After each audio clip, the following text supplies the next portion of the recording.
प्रिय साथियों नमस्कार। मैं आपका केमिस्ट्री टीचर रविंद्र सिंह नारली। आज अपन क्लास 12 केमिस्ट्री के स्टूडेंट्स के लिए एक सीरीज लेकर आए हैं जिसमें अपन चैप्टर फर्स्ट सॉल्यूशन या विलयन से स्टार्ट करने वाले हैं।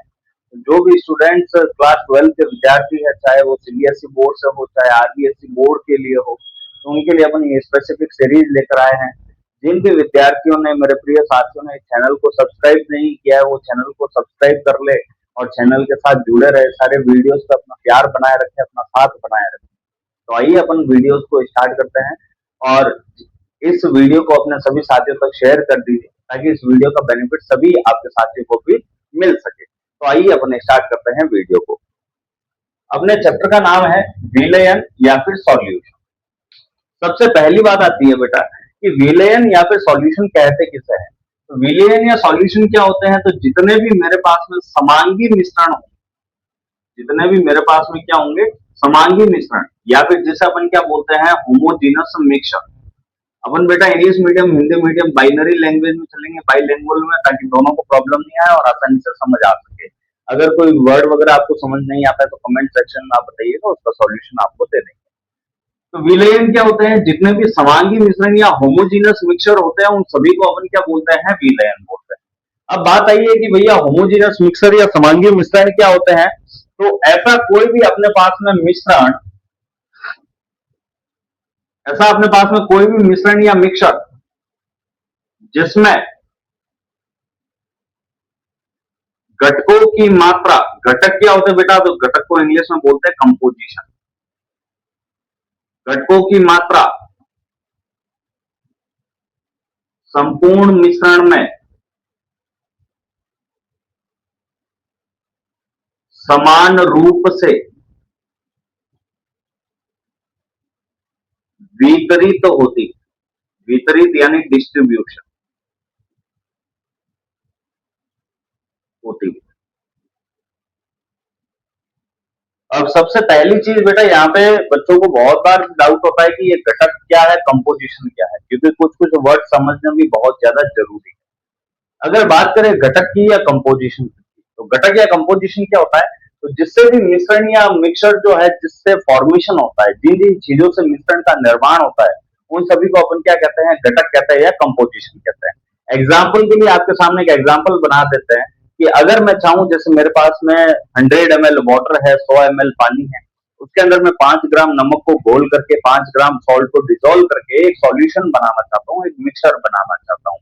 तो इस पूरे मिक्सचर के अंदर आपने कितनी चीजें यूज करी है? एक वाटर यूज करा है, दूसरा क्या यूज करा है, सॉल्ट यूज करा है। तो ये दोनों से दोनों क्या हो जाएंगे, घटक हो जाएंगे, या फिर जिसे क्या कहेंगे, कंपोजिशन। तो समांगी मिश्रण किसे कहते हैं कि ऐसा कोई भी मिक्सचर या फिर मिश्रण अपने पास में जहां पर घटकों की मात्रा संपूर्ण मिश्रण में, यानी जितना मिक्सचर बन रहा है वहां सभी जगह पे कंपोजिशन का जो डिस्ट्रीब्यूशन होगा, जो वितरण होगा, वो कैसा होगा, समान रूप से होगा। इसका क्या मीनिंग है, देखिए आइए समझते हैं। जैसे अपन ने एक मिश्रण बना दिया बेटा, या मिक्सचर बना दिया। इस मिश्रण या मिक्सचर के अंदर आपने सबसे पहले डाल दिया है वाटर। क्या डाल दिया है? वाटर। अब इसके अंदर बेटा आपने डाल दिया है सॉल्ट। अब इसके अंदर आपने क्या ऐड कर दिया है? सॉल्ट। कितनी चीजें ऐड करी है? दो करी है। एक वाटर है, एक सॉल्ट है, दो चीजें ऐड करी है, तो इन दोनों को अपन क्या कहेंगे, कंपोजिशन। एक कंपोजिशन वाटर हो गया, सेकंड कंपोजिशन सॉल्ट हो गया। अब इन दोनों को जैसे ही आप यहाँ पर दोनों को मिक्स कर रहे हैं और मिक्स करने के बाद अच्छे से इसको पूरा का पूरा मिक्सचराइज कर दिया, पूरा मिश्रित कर दिया, उसके बाद में चाहे मैं यहाँ ऊपर वाली सरफेस से, ऊपर वाली सतह से 1 चम्मच पानी निकाल लूं, या फिर बीच वाली या फिर किसी और भाग से 1 चम्मच पानी निकाल लूं। अब इन तीनों पानी का जो टेस्ट होगा वो कैसा होगा? सेम होगा। इन तीनों पानी का टेस्ट सेम क्यों आ रहा है बेटा? तो उसका एक ही कारण है, तीनों पानी का टेस्ट सेम आ रहा है। उसका मतलब ये है कि तीनों जगह से जहां से आपने पानी उठाया है, वहां तीनों जगह पे पानी की मात्रा और नमक की मात्रा सभी में कैसी है? सेम।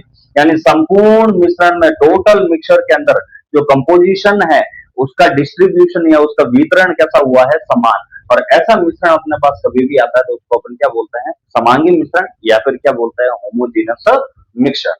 अब बेटा अपने सिलेबस में क्या है, तो अपने सिलेबस के अंदर याद रखना, अपने सिलेबस में अपन को पढ़ाना क्या है, तो अपने सिलेबस में अपन को सारे के सारे पढ़ाने हैं बेटा द्विअंगी विलयन। क्या पढ़ाना है? द्विअंगी विलयन। द्विअंगी विलयन को इंग्लिश में क्या बोलते हैं बेटा? द्विअंगी विलयन को अपन इंग्लिश में बोलते हैं बाइनरी सॉल्यूशन। क्या प्रोनाउंस करते हैं? Binary solution. अब ये बाइनरी सॉल्यूशन या द्विअंगी विलयन क्या होता है? तो द्विअंगी विलयन या बाइनरी सॉल्यूशन याद रखिएगा, अपने पास में ऐसा कोई भी विलयन या सॉल्यूशन जिसका निर्माण केवल दो घटकों द्वारा होता है, जिसका निर्माण केवल दो घटकों द्वारा होता है, यानी कि ऐसा कोई भी सॉल्यूशन जिसका formation only for two composition से हो रहा है, ऐसा कोई भी विलेन जिसका निर्माण सिर्फ दो चीजों से हो रहा है, ऐसे कौन कौन से विलियन है? एग्जाम्पल तो बेटा एक तो यहीं पे लिख दिए थे, जैसे एक तो कौन सा है NaCl, दूसरा कौन सा है वाटर। इसके अंदर चेक करिए, दो ही घटक आए हैं, एक NaCl आया है, दूसरा कौन सा आया है वाटर। एक और एग्जाम्पल चेक करना चाहे तो आप कर सकते हैं, जैसे एथेनॉल प्लस क्या कर सकते हैं वाटर, यहाँ पर भी कंपोजिशन कितना आया है? दो आए हैं। तो ऐसा कोई भी विलेन जिसमें दो ही घटक होंगे या फिर दो ही कंपोजिशन होंगे, उन सारे सॉल्यूशन को अपन क्या बोलेंगे? द्विअंगी विलेन। तो इस द्विअंगी विलेन में अपन बोल सकते हैं बेटा इसमें घटक या कंपोजिशन कितना आया है? तो दो आए हैं। तो एक घटक या एक कंपोजिशन को ऐसा लिख देते हैं शॉर्ट में। तो एक घटक कंपोजिशन इधर लिख दिया और एक घटक कंपोजिशन इधर लिख दिया। तो इसमें से एक घटक या कंपोजिशन ऐसा होगा जिसकी मात्रा यानी कि बेटा क्या होता है? क्वांटिटी, जिसका क्वांटिटी कैसा होगा? कम। और एक घटक का आपका ऐसा होगा जिसकी मात्रा जो है यानी जो क्वांटिटी है वो कैसा होगा? ज्यादा होगा। अब याद रखिएगा, जिसकी मात्रा या क्वांटिटी कम है वो हमेशा घुलेगा, वो हमेशा बेटा क्या करेगा? घुलेगा। और जिसकी मात्रा या क्वांटिटी ज्यादा होती है वो हमेशा क्या करेगा? घोलेगा। वो हमेशा क्या करेगा? घोलेगा। तो भैया दो घटक है जिसमें एक की मात्रा या क्वांटिटी कम होगी, जिसकी क्वांटिटी कम होगी वो घुलेगा। और जो बेटा तो आपका घटक घुल रहा है, जो कंपोजिशन घुल रहा है, उसे अपन बोलते हैं विलय। उसे अपन क्या बोलते हैं? विलय। विलय यानी कि इंग्लिश में अपन क्या कहेंगे? सॉल्यूट। और ऐसा कंपोजिशन जिसे जो घोलेगा दूसरों को, उसको अपन बोलते हैं विलायक। उसे अपन क्या बोलते हैं? विलायक। और इंग्लिश में अपन क्या बोलते हैं? सॉल्वेंट। क्या बोलते हैं? तो बेटा ऐसा कोई भी विद्यार्थी है जिसे केमिस्ट्री में डर लगता है या केमिस्ट्री समझ नहीं आती है, तो अपन बिल्कुल जीरो लेवल से केमिस्ट्री पढ़ाते हैं और लास्ट लेवल पर इतनी अच्छा आपको पढ़ा देंगे, इतनी मेहनत करेंगे कि आपका रिजल्ट आपको वाकई में लगेगा कि हमने कुछ पढ़ा है, हमने कुछ यूटिलाइज किया है, हमने कुछ सीखा है। तो ऐसे जितने भी विद्यार्थी जिन्हें केमिस्ट्री में बहुत ज्यादा प्रॉब्लम आ रही है, समझ नहीं आ रही, तो ये वीडियो उस बच्चे तक भेज दो, उस बच्चे तक पहुंचा दो, उसकी हेल्प कर लो, उसका भी रिजल्ट बन जाएगा और वो भी आपको बढ़िया आशीष देगा कि हमारे लिए कोई अच्छा काम करके गया है। तो देखिए, आइए समझिए, विलेयन का फर्स्ट लेक्चर है। फर्स्ट लेक्चर में अपन ने सबसे पहले बताया कि विलेयन की नॉर्मल डेफिनेशन क्या है। तो विलेयन क्या होते हैं? जितने भी समांगी मिश्रण है या होमोजीनस मिक्सचर है, उन्हें अपन क्या बोलते हैं? विलेयन। अब होमोजीनस मिक्सचर या समांगी मिश्रण क्या होता है? तो ऐसा मिश्रण जिसमें घटकों की मात्रा सभी जगह विलेयन में कैसी होगी? समान। यानी ऐसा कोई भी मिक्सर जिसमें कंपोजिशन का डिस्ट्रीब्यूशन पूरे मिक्सर में कैसा होता है? सिमिलर होता है, उसको अपन बोलते हैं होमोजीनस मिक्सर या समांगी मिश्रण। फिर अपने सिलेबस में क्या है? द्विअंगी विलयन है। द्विअंगी विलयन क्या होता है? तो ऐसा विलयन या ऐसा सॉल्यूशन जिसका निर्माण सिर्फ दो घटक या दो कंपोजिशन से होता है, उसे क्या बोलते हैं? द्विअंगी विलयन। अब इसमें एक घटक ऐसा है जिसकी क्वांटिटी कैसी होगी? कम। जिसकी मात्रा कम होगी वो बेटा क्या करेगा? घुलेगा। और जो घुलेगा उसे क्या कहेंगे? विलय या फिर सॉल्यूट। दूसरा, एक घटक या कंपोजिशन आपके पास में ऐसा होगा जिसकी मात्रा या क्वांटिटी कैसी होगी? ज्यादा। जिसकी क्वांटिटी ज्यादा होगी वो क्या करेगा? घोलेगा। और जो घोलेगा उसे अपन क्या कहेंगे? विलायक या सॉल्वेंट। इसको एक एग्जांपल से भी बता सकते हैं। अभी जैसे फेमस एग्जांपल आप क्या ले रहे हैं? सॉल्ट और वाटर ले रहे हैं। एग्जांपल बेटा अगर मैं सॉल्ट ले लूं आपके सामने 5 ग्राम, क्या ले लूं? कितना ले लूं? 5 ग्राम ले लूं। और एक आपके पास में है बेटा वाटर। वाटर जैसे मैंने आपके सामने ले लिया है 1 लीटर का। कितना ले लिया है? 1 लीटर। यानी 1 लीटर पानी के अंदर 5 ग्राम नमक को घोल लेना है, 5 ग्राम नमक को डिजोल्व करना है। तो अब बेटा समझिए ना इस बात को आराम से। अगर 1 लीटर में पानी ले रहा हूं यानी इसकी क्वांटिटी कैसी हो गई है? ज्यादा। इसकी क्वांटिटी कैसी हो गई है? ज्यादा। और बेटा 5 ग्राम नमक है, बिल्कुल इतना सा नमक है। अगर 5 ग्राम नमक है यानी इसका क्वांटिटी कैसा हुआ है? कम। अब जिसका क्वांटिटी ज्यादा हुआ है वही देखिए, पानी को सॉरी नमक को कौन घोलेगा? पानी घोलेगा। तो जिसकी क्वांटिटी ज्यादा हो गई है वो क्या करेगा? घोलेगा। यानी इसके अंदर जो H2O है, H2O आपका क्या बन जाएगा? विलायक। विलायक यानी कि इसे अपन क्या कहेंगे? सॉल्वेंट। और जो NaCl जिसकी क्वांटिटी कम है ये घुल रहा है तो ये क्या बन जाएगा? विलय। विलय को अपन क्या कहेंगे? सॉल्यूट। क्या बेटा यहां तक कहानी डन है? तो इन सारी चीजों से अपन को क्या पता चला है? यहाँ लिख रहे हैं नीचे। तो बेटा इन सारी चीजों से अपन को पता चला है कि जो भी मेरा विलयन है या सॉल्यूशन है, इसका निर्माण दो चीजों से होता है। एक तो क्या होता है आपके पास में विलय, जिसे अपन क्या कहेंगे सॉल्यूट। दूसरा क्या है तो विलायक है, जिसे अपन क्या कहेंगे सॉल्वेंट। क्या यहां तक कहानी डन है बेटा लोग? चले आगे। अब अपन को क्या पढ़ना है? सबसे पहले चैप्टर की स्टार्टिंग में आपको ध्यान रखना है, अपन को सारे के सारे पढ़ने हैं सांद्रता के पद। बहुत इंपॉर्टेंट चीज है बेटा, क्वेश्चन आता है और इतना अच्छे से आपको पढ़ाएंगे कि आपको याद हो जाएगा। सांद्रता के पद यानी कि स्टेप्स ऑफ कंसंट्रेशन,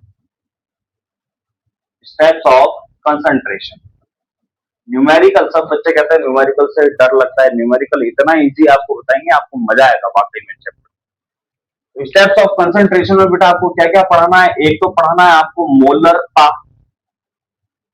जिसको इंग्लिश में बोलते हैं बेटा मोलरिटी। बाई लैंग्वेज चलेंगे बेटा, किसी को कोई दिक्कत आने नहीं देगी। दूसरा आपको क्या पढ़ाना है? दूसरा आपको पढ़ाना है बेटा मोललता,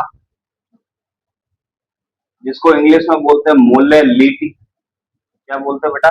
मोलेलिटी। तीसरा आपको क्या पढ़ाना है? तीसरा आपको पढ़ाना है बेटा मोल अंश। मोल अंश कह दो, मोल प्रभाज कह दो या मोल भिन्न कह दो, इसको इंग्लिश में बोलते हैं बेटा मोल फ्रैक्शन।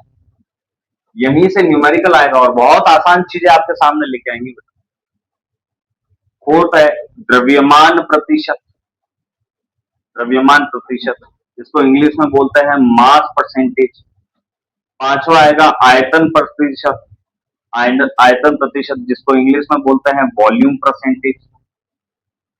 फिर आएगा आपके सामने द्रव्यमान आयतन प्रतिशत, द्रव्यमान आयतन प्रतिशत, या फिर मास वॉल्यूम परसेंटेज। और लास्ट में बेटा आपको इसमें पढ़ना पड़ेगा पीपीएम, पार्ट पर मिलियन, पार्ट प्रति मिलियन कहते हैं हिंदी में, पार्ट प्रति मिलियन, इंग्लिश में पार्ट पर मिलियन, इसे शॉर्ट में अपन बोलते हैं बेटा पीपीएम। तो आइए इन सारी चीजों को अपन डिस्कस करते हैं, एक एक चीजों को अपन पढ़ते हैं, बिल्कुल जीरो लेवल से करते हैं। सबसे फर्स्ट अपन डिस्कस करेंगे मोलरिटी के बारे में, फिर अपन मोलरता पढ़ेंगे और नेक्स्ट आगे आगे लेक्चर में अपन कंटिन्यू करते रहेंगे। एक बार इन सारी चीजों को आप लिखिए, फिर अपन आगे चलते हैं।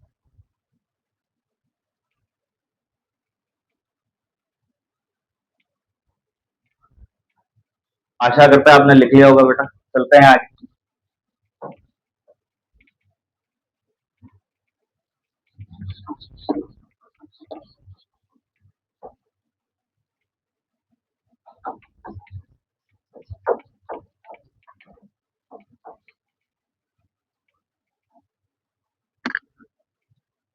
आइए बेटा समझते हैं सारी चीज। सबसे फर्स्ट डिस्कशन में जैसे ही करूं, मोलरता या मोलरिटी,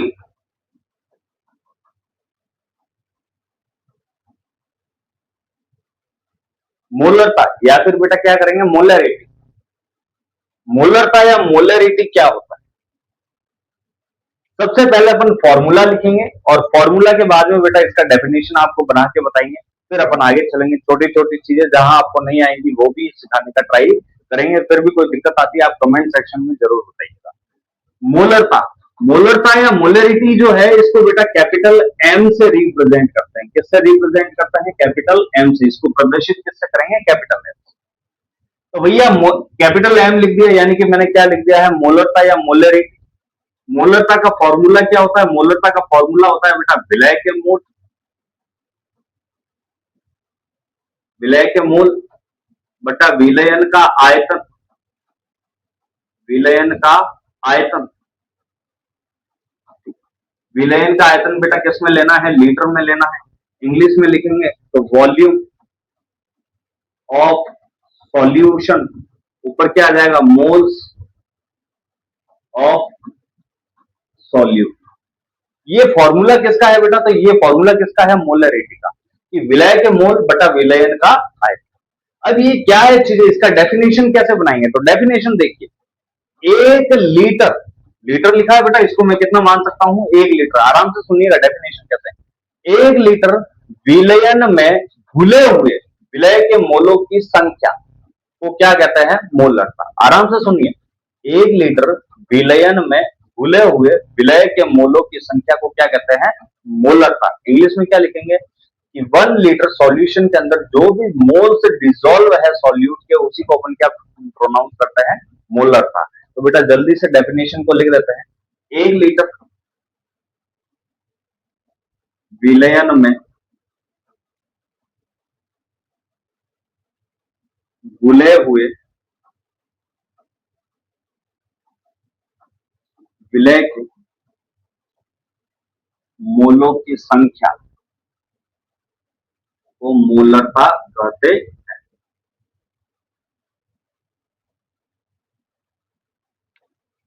मोलरता क्या है बेटा कि 1 लीटर विलयन में घुले हुए मोलों की संख्या को क्या कहते हैं? मोलरता कहते हैं। इंग्लिश मीडियम वाले क्या लिखेंगे कि 1 लीटर सॉल्यूशन के अंदर जो भी मोल्स ऑफ सॉल्यूट डिसॉल्व होते हैं उसे अपन क्या बोलते हैं? मोलरता, या फिर क्या बोलते हैं? मोलेरिटी। अब बेटा यहां पर देखिए, ये जो लीटर में है सॉल्यूशन, इसको मिलीलीटर में भी तो कन्वर्ट कर सकते हैं। अगर इसको मिलीलीटर में कन्वर्ट करूंगा तो क्या फॉर्मूला बनेगा? विलय के मोल, विलय के मोल बटा विलयन का आयतन। अब देखिए, विलयन का आयतन पहले आपने किस में लिया था? लीटर में लिया था। अब मैं इसको किस में कन्वर्ट कर रहा हूँ? मिलीलीटर में। अब छोटी छोटी कक्षाओं में अपन पढ़ के आए, मिलीलीटर में लेते हैं तो मल्टीप्लाई किससे करना पड़ेगा? 1000 से। तो ये मैंने मल्टीप्लाई किससे कर दिया है? 1000 से। और आगे चलता हूं, देखिए मैं फॉर्मूला को डिराइव कैसे करूंगा। अब बेटा ऊपर क्या आया है? तो मोल आया है। ऊपर क्या आया है? मोल। मोल जो है आपने क्लास 11th में भी पढ़ के आए थे, और आपको हल्का फुल्का बेसिक्स भी पता होगा। नहीं होगा तो अपन बता देंगे कि जो मोल है, मोल का फॉर्मूला क्या होता है बेटा? भार बटे अणुभार। फॉर्मूला क्या होता है? भार बटे अणुभार, या फिर इंग्लिश में लिखना चाहो तो वेट अपॉन मॉलिक्यूलर वेट। और बहुत सारे टीचर इसको ऐसा भी बता देते हैं, अगर भार बटे अणुभार आपको कहना हिंदी में सही लगता है और इंग्लिश वालों को वेट अपॉन मॉलिक्यूलर वेट, तो अच्छी बात है। अगर ये नहीं कह रहे तो आप ये भी बोल सकते हैं कि द्रव्यमान बटा मोलर द्रव्यमान, दोनों एक ही चीज है बेटा, अलग अलग नहीं है। भले आप इसको ये कहे। द्रव्यमान को इंग्लिश में बोलते बेटा मास, और मोलर द्रव्यमान को मोलर मास। तो दोनों चीजें कह सकते हैं कि बेटा मोल है तो मोल को क्या कह सकते हैं? भार बटे अणुभार, यानी कि वेट अपॉन मॉलिक्यूलर वेट, या फिर आप बोल सकते हो द्रव्यमान बटा मोलर द्रव्यमान, इंग्लिश में मास अपॉन मोलर मास। अब याद रखिएगा, मैं जो चलूंगा सारी टर्म्स लेके, वो भार बटे अणुभार को लेकर चलूंगा। आप इसी से इसको रिलेट कर सकते हैं, आप भले इसको लेकर चल सकते हैं। तो बेटा भार बटे अणुभार या weight upon molecular weight, weight को मैं किससे लिखूंगा? डब्ल्यू से, और मॉलिक्यूलर वेट को किससे लिखूंगा? एम डब्ल्यू से। तो यहां पर चेक करिए, ऊपर क्या आया है? विलय के मोल। मोल आया, यानी कि इसकी जगह फॉर्मूला क्या लिख सकता हूं? वेट अपॉन मॉलिक्यूलर वेट, यानी डब्ल्यू अपॉन एम डब्ल्यू। ये फॉर्मूला बना सकते हैं ना बेटा, कि भार का तो अपने ले लिया डब्ल्यू, और अणुभार का क्या ले लिया है? M W. यानी मोल का फॉर्मूला क्या बनेगा? तो weight upon molecular weight. Hindi medium वाले बेटा सूत्र अपन को शॉर्ट में करना पड़ेगा, प्रैक्टिस करनी पड़ेगी। यानी जो मोल है भार बटे अणुभार। नीचे आपका क्या आया है बेटा? आयतन। आयतन को अपन इंग्लिश में क्या बोलते हैं? वॉल्यूम। और वॉल्यूम किससे रिप्रेजेंट करते हैं? वी से। यानी कि इसको मल्टीप्लाई किससे करूंगा? वी से करूंगा। अब वॉल्यूम आपने किस में लिया है बेटा? तो एमएल में लिया है, और ऊपर मल्टीप्लाई किससे हो रहा है? 1000 से हो रहा है। क्या ये फॉर्मूला याद हो जाएगा आपको? फॉर्मूला डिराइव कैसे करना है अपन पता लग जाएगा।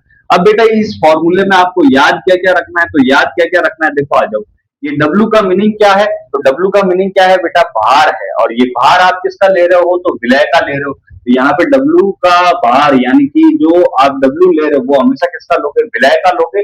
विलय यानी कि क्या है बेटा? सॉल्यूट। तो सॉल्यूट की ये सारी चीजें याद करनी। एम डब्ल्यू क्या है? तो अणुभार है या मॉलिक्यूलर वेट है। ये भी किसका लेना है? तो ये भी आपको बेटा विलय का लेना है, सॉल्यूट का लेना है। फिर बेटा V क्या है? तो V आयतन है, वॉल्यूम है, और ये आप हमेशा किसका लेंगे? विलयन का लेंगे। विलयन यानी कि क्या है आपके पास में? सॉल्यूशन। क्या यहां तक चीजें क्लियर हुई?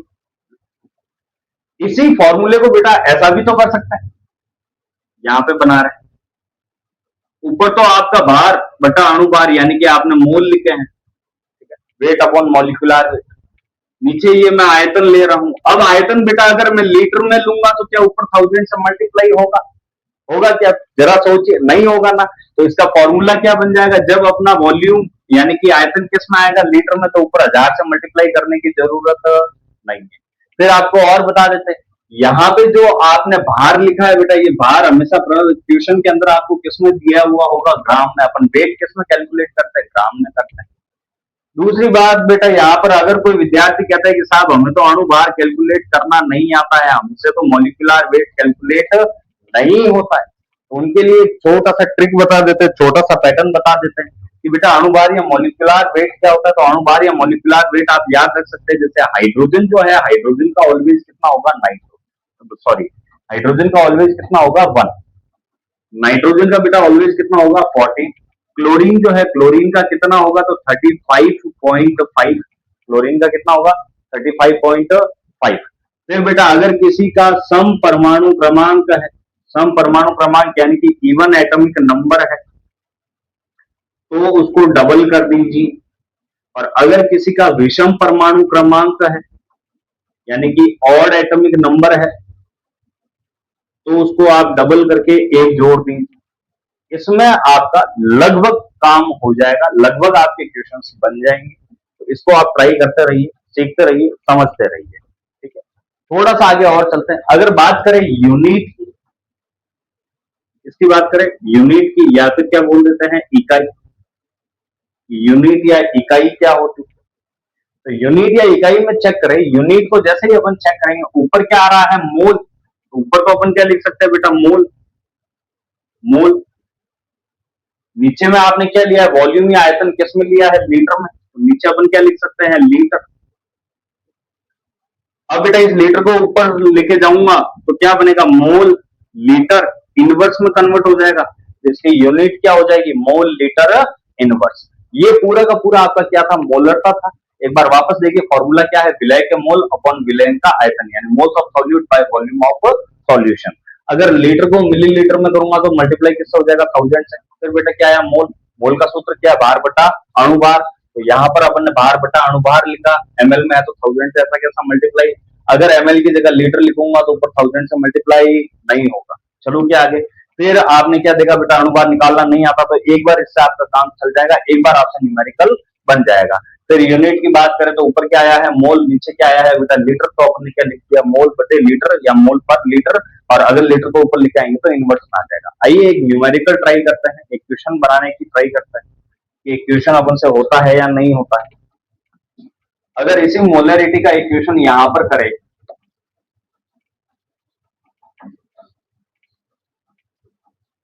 अगर इसी मोलरिटी का इक्वेशन अपन यहां पर करना चाहे तो आपके सामने लिख देते हैं, यदि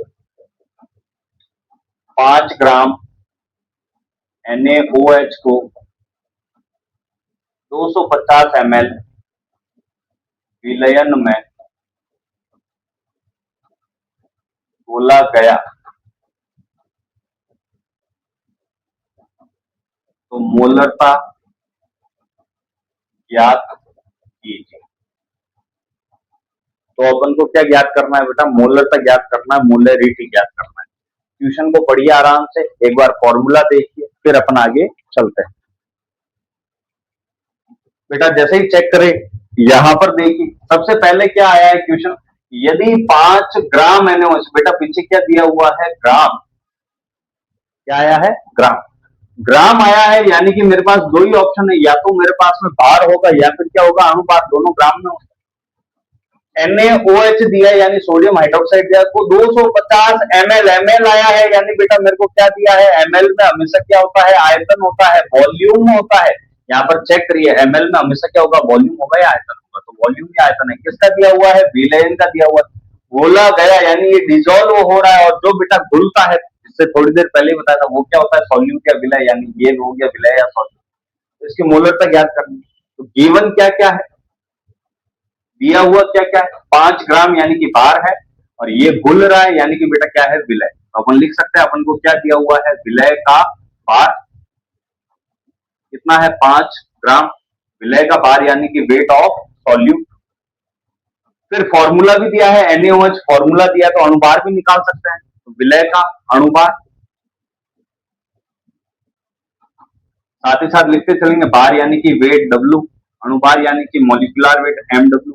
क्या दिया बेटा NaOH, सोडियम कितने पे आता है 11 पे, ऑक्सीजन कितने पे आता है 8 पे, हाइड्रोजन का तो ऑलवेज कितना होता है 1। अब 11 पे आया तो ये कैसा है विषम संख्या पे आया है, विषम पे आया है यानी कि ऑड नंबर है तो डबल प्लस वन करेंगे तो 11 का डबल प्लस वन हो गया 23। ऑक्सीजन 8 पे आया है सम संख्या है इवन है डबल कर दो और वन तो सबको ऐड किया कितना आया 40। मॉलिक्यूलर वेट कितना आ गया है 40। फिर बेटा क्या दिया हुआ है आयतन दिया हुआ है तो विलयन का आयतन या वॉल्यूम ऑफ सॉल्यूशन, और ये विलयन का आयतन कौन सा है तो विलयन का आयतन कितना है 250 ml। अब बेटा यहाँ पर देखो इसकी मोलरता ज्ञात करनी है मोलरिटी, तो इसमें से आप बताइए मोलरिटी का कौन सा फॉर्मूला लगेगा, तो ये कैसे पता लगेगा, यहाँ पर वॉल्यूम को देखिए वॉल्यूम किसमें गिवन है ml में, और ml में अगर गिवन है तो ये वाला फॉर्मूला अपन लगा सकते हैं। तो इसका फॉर्मूला क्या आएगा बेटा wait upon molecular weight into volume किसमें है ml में, मल्टीप्लाई किससे करना है बेटा 1000 से मल्टीप्लाई करना है। अब यहीं पे अपन ने लिखा है ये वेट किसका लिखना है सॉल्यूट का या विलय का जो ग्राम में दिया हुआ होगा, तो भैया ये देखो विलय का बाहर कितना दिया हुआ है 5 ग्राम तो ये लिख दिया बेटा 5 अपॉन मॉलिक्यूलर वेट ये देखो बेटा कितना आ गया 40 तो ये लिख दिया 40 मल्टीप्लाई वॉल्यूम कितना है 250 है तो ये लिख दिया 250। देन आपका ऊपर मल्टीप्लाई किससे करना है 1000 से। अब तो इजी कैलकुलेशन है बेटा 250 से 1000 कितने टाइम कैंसिल आउट हो गए 4 टाइम्स, 5 to 40 कितने टाइम्स कैंसिल आउट हो गए 8 टाइम, 4 to 8 कितने टाइम कैंसिल आउट हो गए 2 टाइम्स, तो क्या आ गया 1/2 यानी क्या आ गया 0.5। अब ये आपने क्या निकाली है मोलरता निकाली है, तो मोलरता के पीछे यूनिट क्या होगी मोलरिटी की यूनिट क्या होगी मोल लीटर इनवर्स। बिल्कुल सिंपल क्वेश्चन है, सिंपल न्यूमेरिकल है, इससे भी स्टैंडर्ड लेवल पर आपको लेके जाएंगे। एक बार इस क्वेश्चन को नोट करिए और लिखिए फिर अपन आगे चलते हैं।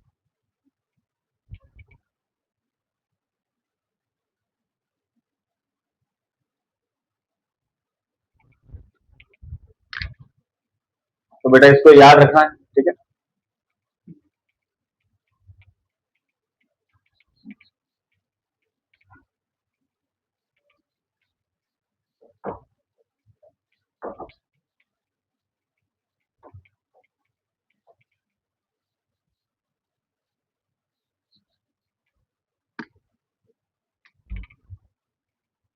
दूसरा है बेटा मोललता,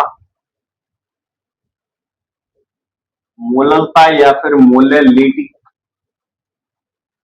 मोललता या मोलेलिटी को बेटा स्मॉल m से रिप्रेजेंट करते हैं, किससे रिप्रेजेंट करते हैं स्मॉल m से। इसका फॉर्मूला क्या है तो देखिए आइए चेक करते हैं। मोलेलिटी या मोललता का फॉर्मूला होता है बेटा विलय के मोल,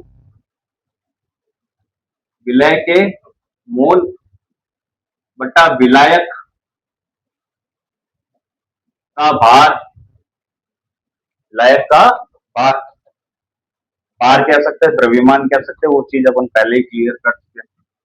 विलायक का भार किसमें होगा किलोग्राम में होगा, तो डेफिनेशन क्या बनेगी 1 किलोग्राम विलायक में घुले हुए विलय के मोलों की संख्या, या फिर इंग्लिश में अपन क्या बोल सकते हैं विलय के मोल को तो बेटा मोल्स ऑफ सॉल्यूट, और इसको अपन क्या बोल सकते हैं weight of solvent, weight of solvent.